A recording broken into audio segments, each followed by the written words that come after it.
मौलाना कलीम सिद्दीकी की गिरफ्तारी के बाद जिस तरह से उनके 3 और साथियों को गिरफ्तार किया गया है, उसके बाद आज देर रात उत्तर प्रदेश की पुलिस ने एक और गिरफ्तारी डाली है। उत्तर प्रदेश पुलिस की एटीएस ने प्रेस नोट जारी करके ये जानकारी दी है मीडिया को कि एक व्यक्ति जिसको महाराष्ट्र से बुलाया गया था पूछताछ के लिए, उत्तर प्रदेश की एटीएस ने उससे पूछताछ के बाद उसकी गिरफ्तारी डाल दी गई है। गिरफ्तार होने वाले शख्स का नाम धीरज जगतपाल और उर्फ धीरज देशमुख बताया जा रहा है। इसके साथ ही जिस तरह से उमर गौतम साहब को गिरफ्तार किया गया था 21 जून को उमर गौतम साहब और उनके साथी मुफ्ती जहांगीर को गिरफ्तार किया गया था। इनकी गिरफ्तारी के बाद अब तक इस पूरे केस में, क्योंकि अभी जो मौलाना की गिरफ्तारी हुई है, मौलाना को भी इसी केस से जोड़कर देखा जा रहा है। और उत्तर प्रदेश पुलिस ने आज पूरा आंकड़ा प्रेस नोट में जारी किया है, जिसमें यह कहा गया है कि अब तक टोटल 14 लोगों को धर्मांतरण के मामले में गिरफ्तार किया जा चुका है। यानी टोटल अभी तक 14 लोग पुलिस की गिरफ्त में हैं। पुलिस ने गिरफ्तार कर लिया है, कुछ को पुलिस कस्टडी में रखा गया है। अभी जिस तरह से मौलाना को गिरफ्तार किया गया था और उनके 3 और साथी, सबको पुलिस कस्टडी में रखा गया है। और उसके बाद बाकी जो लोग हैं, उमर गौतम साहब के साथ मुफ्ती जहांगीर और उसके अलावा और बहुत सारे लोग गिरफ्तार हुए हैं, सबको न्यायिक हिरासत में भेज दिया गया है। यानी वो अब सब जेल के अंदर हैं।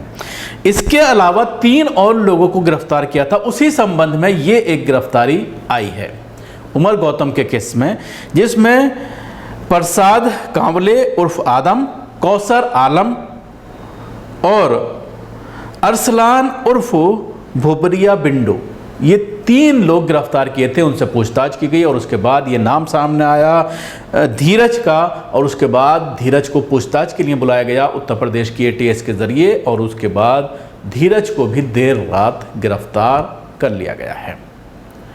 इस पूरे मामले में जिस तरह से उमर गौतम के बाद लगातार गिरफ्तारियां आ रही हैं और जिस तरह से प्रेस नोट जारी किया जाता है, तो उसमें यह कहा जाता है कि अभी जांच चल रही है और गिरफ्तारियां हो सकती हैं। तो यानी ये सिलसिला इलेक्शन तक चलने वाला है। जिस तरह से इस पूरे मामले में बार बार सवालात खड़े हो रहे हैं कि पुलिस इस मामले को जानबूझ करके तूल दे रही है, बार बार गिरफ्तारियां कर रही है, इनोसेंट लोगों को फंसा रही है, क्योंकि धर्मांतरण कोई ज़बरदस्ती करा ही नहीं सकता, ना पैसों के लालच में, ना और किसी तरह से। जिस तरह के ये आरोप लगाए जा रहे हैं, हालांकि ये कोर्ट में नहीं टिक पाएंगे, लेकिन कहीं ना कहीं बीजेपी का, योगी आदित्यनाथ का जो मकसद है इलेक्शन की नैया पार लगाना, उसमें वो कामयाब होते नजर आएंगे। एटीएस के आला अधिकारियों ने जो ये गिरफ्तारी हुई है धीरज की, इसको लेकर कई चौंकाने वाले खुलासा किए हैं। आइए आपको मैं बताता हूं। प्रशांत कुमार ने बताया कि धीरज धर्मांतरण की गतिविधियों को संचालित करने के लिए अभियुक्त धीरज ने 3 अलग अलग व्हाट्सएप ग्रुप बनाए हुए थे। ये ग्रुप रिवर्ट, रेहाब और दावा के नाम से बनाए गए थे, जिनके माध्यम से धार्मिक दुर्भावनाएं फैलाना, विभिन्न प्रकार के प्रलोभन देकर लोगों को इस्लाम में आने के लिए प्रेरित करने का कार्य करता था। प्रशांत कुमार ने बताया कि धीरज पूर्व में गिरफ्तार उमर गौतम और कलीम सिद्दीकी के देशव्यापी नेटवर्क का सक्रिय सदस्य है। उन्होंने ये भी बताया कि धीरज लोगों की सहायता करने के बहाने उन्हें लालच या डर दिखाकर धर्मांतरण कराता था। धीरज पूर्व में गिरफ्तार प्रकाश कांवरे के साथ मिलकर धर्मांतरण करने वालों के अवैध दस्तावेज बनाने में भी मदद करता था। उन्होंने बताया कि ऐसा भी तथ्य प्रकाश में आए हैं कि धीरज ने नौकरी दिलाने का झांसा देकर भी लोगों का धर्मांतरण कराया है। धीरज को शनिवार को न्यायालय में पेश किया जाएगा।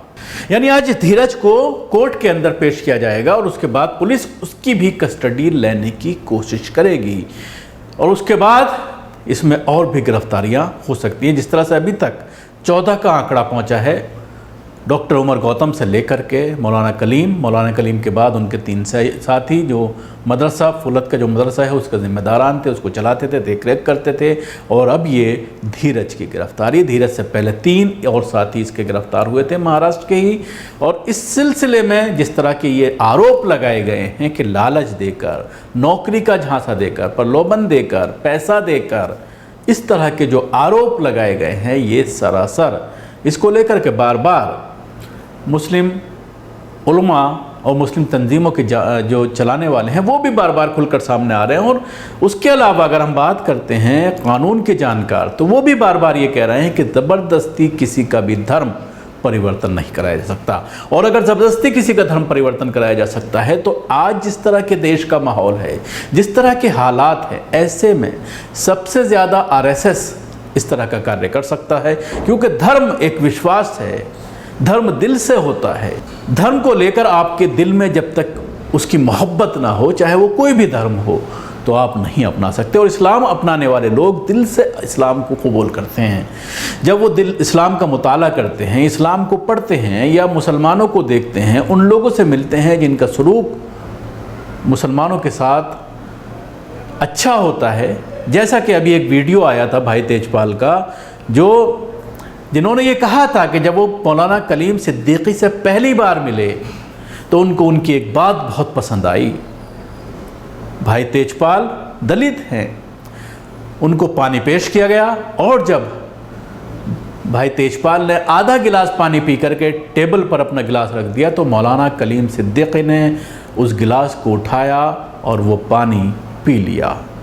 इस बात को लेकर उन्होंने ये कहा कि बड़े बड़े लोगों से मैंने मुलाकात की है, कभी ऐसा वाक़या मेरे सामने पेश नहीं आया।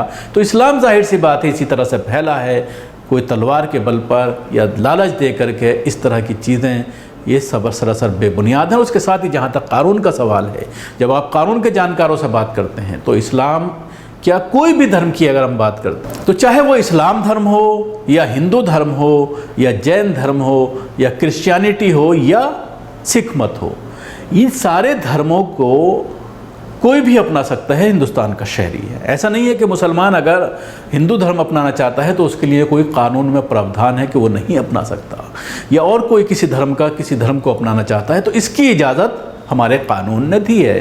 जिस तरह से शादी की इजाज़त किसी भी धर्म में की जा सकती है, इसी तरह से हमारा कानून, हमारा संविधान ये कहता है कि देश का नागरिक कोई भी धर्म अपना सकता है। तो जाहिर सी बात है जिस तरह की ये कहानियाँ यूपी ATS बना रही है और लगातार गिरफ्तारियाँ हो रही हैं, ये कहीं ना कहीं उत्तर प्रदेश की ATS के ऊपर कई सवालात खड़े करता है। शुक्रिया। आपको हमारी कोशिश कैसी लगी ज़रूर बताएं। हमारे YouTube चैनल को सब्सक्राइब करना ना भूलें, इसके साथ ही बेल आइकन ज़रूर दबाएं। और अगर आप हमारा वीडियो या फेसबुक पर देख रहे हैं तो हमारे पेज को लाइक करें, उसके साथ ही फॉलो भी करें। धन्यवाद।